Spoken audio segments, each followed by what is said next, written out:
Good afternoon, students. We have been discussing the development path and strategy of Chinese economy.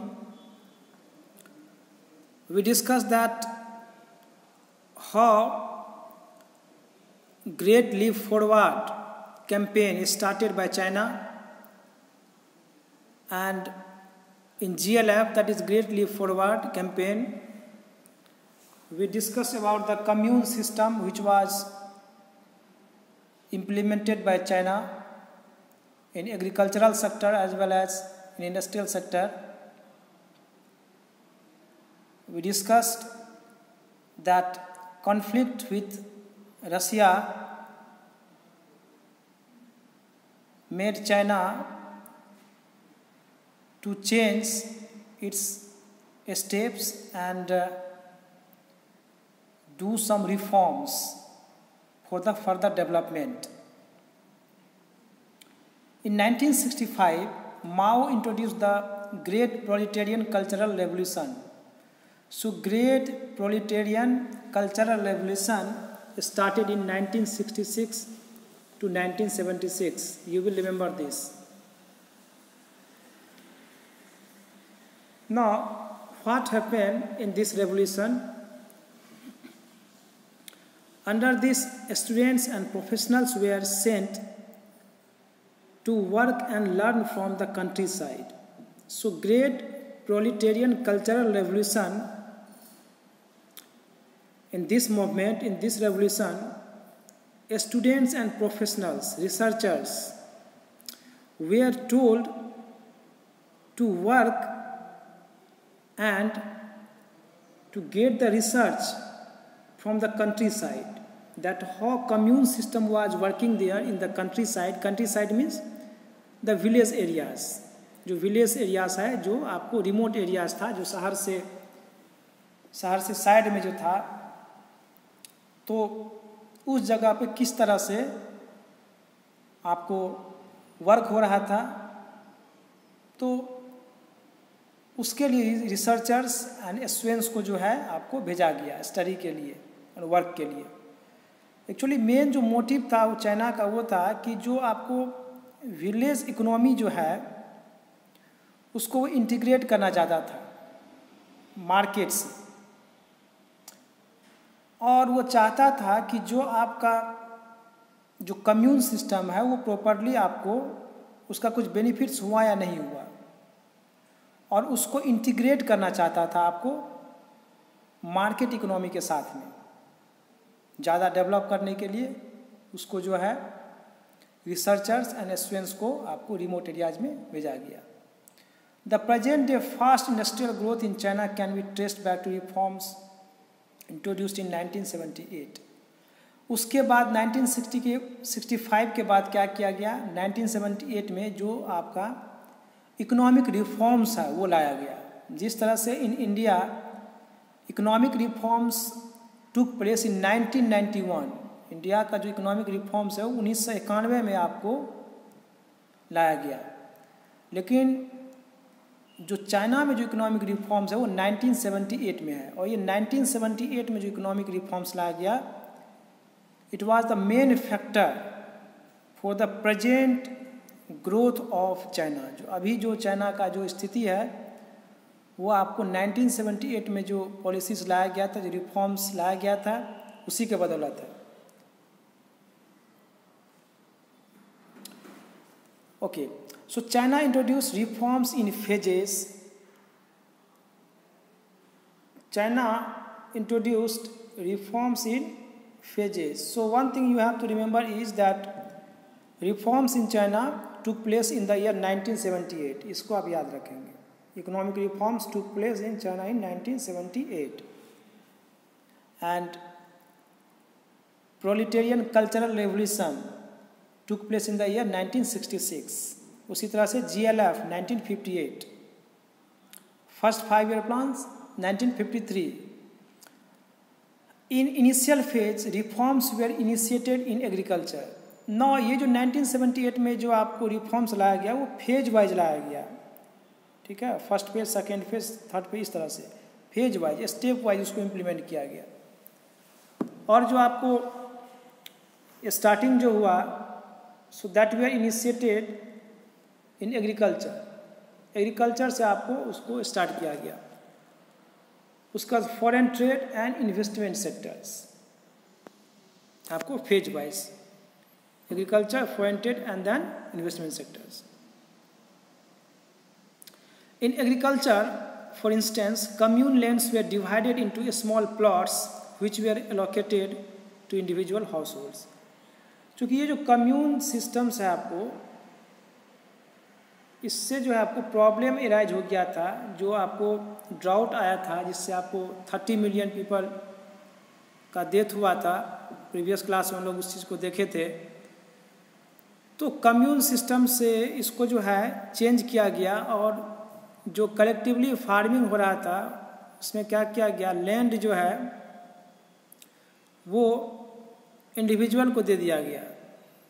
हालांकि land का जो ownership था वो आपको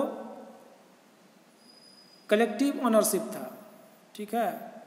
एक इंडिविजुअल जो है मालिक नहीं था, उसका सोसाइटी था मालिक, जो ग्रुप था, ग्रुप जो बना हुआ था, ग्रुप था मालिक। लेकिन अब जो वर्क जो हो रहा था, काम जो हो रहा था खेत पे, वो कलेक्टिवली नहीं हो रहा था, इंडिविजुअली हो रहा था। यानी कि सबको अब ज़मीन दे दिया गया अपने हिस्सा का और बोला गया कि इस पे जो है इंडिविजुअली उस पे वर्क करो।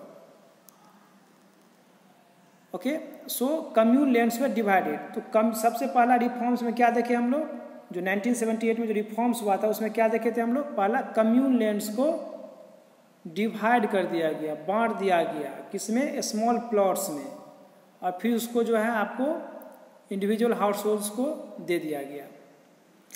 तो 1978 में जो इकोनॉमिक रिफॉर्म्स हुआ उसमें पहला वर्क क्या किया गया, that commune lands were divided into small plots and were allocated to individual household. Individual में सबको बांट दिया गया कि आप इंडिविजुअली जो है उस पर वर्क करो।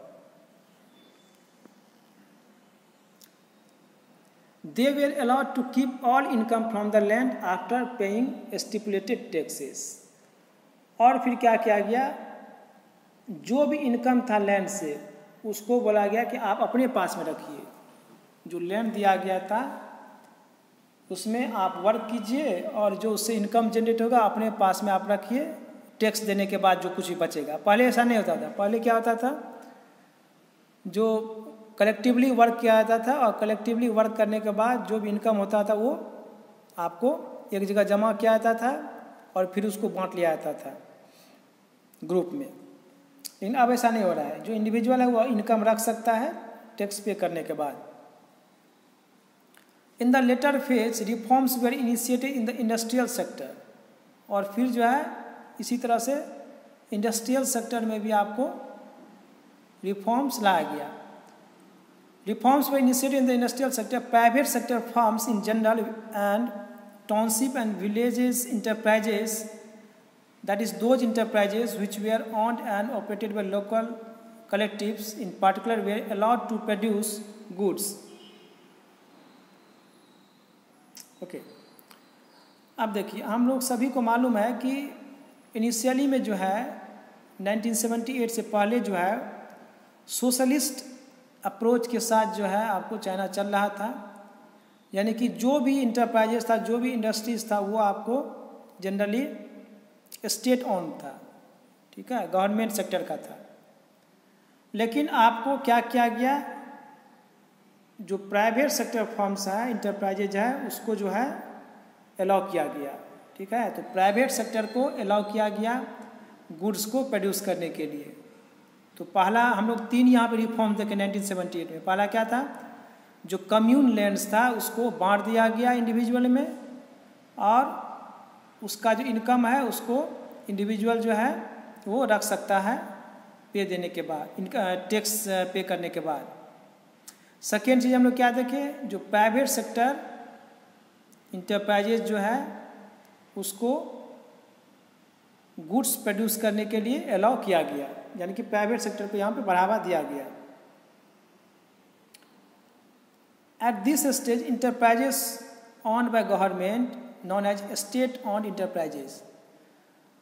तो उस समय में जो आपको स्टेट गवर्नमेंट या फिर गवर्नमेंट ऑन इंटरप्राइजेज जो था, जो सरकारी जो इंडस्ट्रीज था, जिसको इंडिया में पब्लिक सेक्टर इंटरप्राइजेज बोला जाता है, they are made to face competition, और प्राइवेट सेक्टर से उसको कंपटीशन फेस करने के लिए छोड़ दिया गया। वही चीज़ इंडिया जो है 1991 में किया था, 1991 में किया था, हम सभी को मालूम है। LPG policy, liberalisation, privatisation and globalisation. उससे पहले क्या किया जाता था, इंडिया जो है आपको प्रोटेक्ट करता था, जो डोमेस्टिक इंडस्ट्रीज था, जो सेंट्रल गवर्नमेंट या फिर जो स्टेट गवर्नमेंट का जो इंटरप्राइजेस था उसको प्रोटेक्ट करता था, प्राइवेट को डिस्करेज करता था। तो अब देखिए ये पॉलिसी जो है प्राइवेटाइजेशन को बढ़ावा देने का जो पॉलिसी है, चाइना 1978 में लाया, लेकिन इंडिया 1991 में लाया। और हाल ही में जो हमारे फिनांस मिनिस्टर हैं और जो फॉरेन मिनिस्टर हैं, उनका एक बयान आया था कि ये जो गैप था लगभग 10 इयर्स का, वही 10 इयर्स का गैप जो है इंडिया और चाइना के बीच में, जो अभी इकोनॉमी का जो डिफरेंस है कि चाइना इंडिया से काफ़ी आगे है ग्रोथ में, इकोनॉमिक डेवलपमेंट में, तो उसका वही गैप है, वही जो लेट से जो इम्प्लीमेंट किया गया था, लेट से जो लाया गया था पॉलिसी, इकोनॉमिक रिफॉर्म्स, उसी का परिणाम आज है जो हम देख रहे हैं। अदरवाइज यदि उसी टाइम में इंडिया में भी लाया जाता तो इंडिया जो है आज कहीं आगे रहता या फिर उसके साथ चलता। So we have discussed this. Next one is the reforms process also involve dual pricing. This means fixing the prices in two ways. तीसरा जो आपको रिफॉर्म्स 1978 में चाइना के द्वारा लाया गया, उसको हम लोग बोलते हैं dual pricing. So dual pricing, this means fixing the price in two ways. So prices were fixed in two different ways by the Chinese government in 1978. So three things we discussed, three reforms took place in 1978. First one was distribution of commune lands.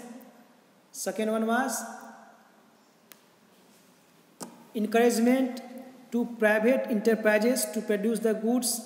And third one is dual pricing. So farmers and industrial units were required to buy and sell fixed quantities of inputs and outputs on the basis of prices fixed by the government. Now, dual pricing में क्या होता था? dual pricing में इसमें दो तरह का price था। पहला जो गवर्नमेंट फिक्स कर देता था कि आपको जो प्राइस फिक्स किया गया है, इसी प्राइस में आपको गुड्स को खरीदना है और इस प्राइस में गुड्स को बेचना है। तो जो फार्मर्स था या फिर जो इंडस्ट्रियल यूनिट्स था, जो इंडस्ट्रीज था, उसके ऊपर में इम्पोज किया गया था कि आपको ये जो प्राइस है, जो प्राइस गवर्नमेंट के द्वारा फिक्स किया गया था, उसी प्राइस में आपको गुड्स को खरीदना है या फिर बेचना है। तो ये पहला प्राइस हो गया। दूसरा प्राइस ये था जो मार्केट प्राइस था, यानी कि आप जो है मार्केट में आप अपने अनुसार जो है बेच सकते हैं, यानी कि डिमांड एंड सप्लाई के अनुसार आप जो है गुड्स को बेच सकते हैं। तो उस पर जो है गवर्नमेंट का कंट्रोल नहीं था।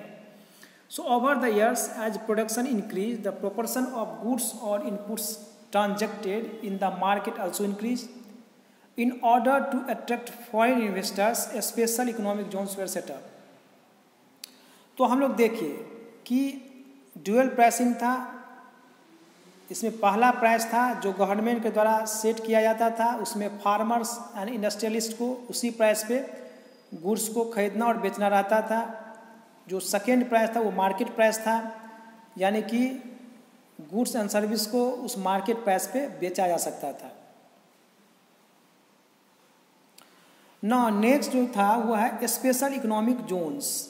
फॉरेन इन्वेस्टर्स को, प्राइवेट इंडस्ट्रीज को अट्रैक्ट करने के लिए चाइना क्या किया, स्पेशल इकोनॉमिक जोन्स, इसको सेज बोलते हैं, कभी कभी आप जो है इसको SEZ, SEZ, establishment of SEZ, that is special economic zones were set up by the China. So the main motive of setting up of special economic zones was to attract the foreign investors, because many types of relaxations were given to the industrialists, to the investors, जैसे tax holiday, tax का छूट दिया जाता था कि कुछ सालों तक जो है आपसे टैक्स नहीं लिया जाएगा, आप जो प्रोड्यूस कीजिएगा इस जगह पे तो आपसे टैक्स नहीं लिया जाएगा। तो ये एक जोन्स होता था, एक एरिया होता था, एक इलाका होता था जिसके ऊपर में यदि कोई इंडस्ट्रीज़ को सेटअप करता है तो उससे टैक्स नहीं लिया जाएगा, टैक्स में छूट दिया जाएगा कुछ सालों तक।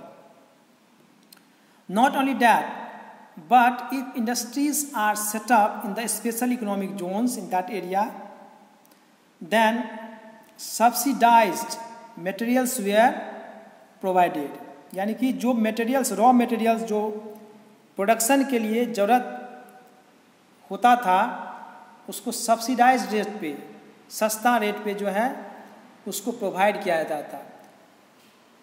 Not only that, but electricity and other infrastructures were provided by the government at low rate.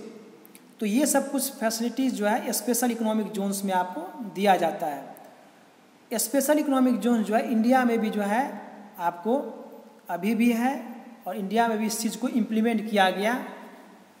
तो हम लोग जो है सीखे, लर्न किए चाइना से कि कैसे किस तरह से वो जो है फॉरेन इन्वेस्टर्स को अट्रैक्ट किया with the help of special economic zones, and we also set up this. Now, dual track price system is the intermediate price system from the state controlled price system to the free market price system. Now, ये हम discuss कर चुके हैं कि dual pricing system में जो है क्या होता है। एक्चुअली जो स्टेट कंट्रोल प्राइस सिस्टम था, यानी कि जो गवर्नमेंट कंट्रोल प्राइस सिस्टम था, उससे मार्केट प्राइस सिस्टम की तरफ जो है चाइना आपको मूव किया और इसीलिए आपको इस सिस्टम को लाया गया। ठीक है,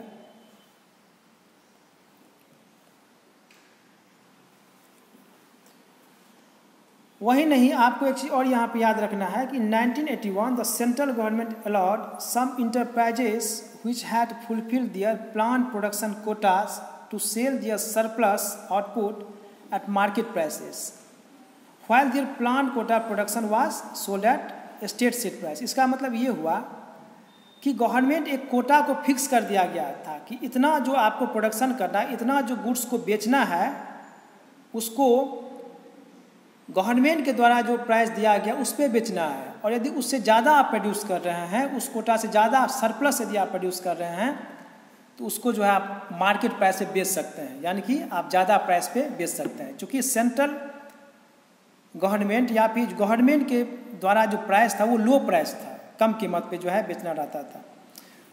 लेकिन कोटा के अलावा, यानी कि जो अमाउंट गवर्नमेंट फिक्स कर दिया गया, जो क्वांटिटी को फिक्स कर दिया गया कि आपको इतना क्वांटिटी जो बेचना है वो इस प्राइस पे बेचना है, उससे ज़्यादा यदि प्रोड्यूस कर रहा है तो उसको मार्केट प्राइस पे आपको बेचा जा सकता था। तो इसको हम ड्यूअल प्राइसिंग सिस्टम बोलते हैं। So we discussed all the things, all the important initiatives, reforms which took place in 1978. I hope that you have understood. This is all about today's class. Thank you.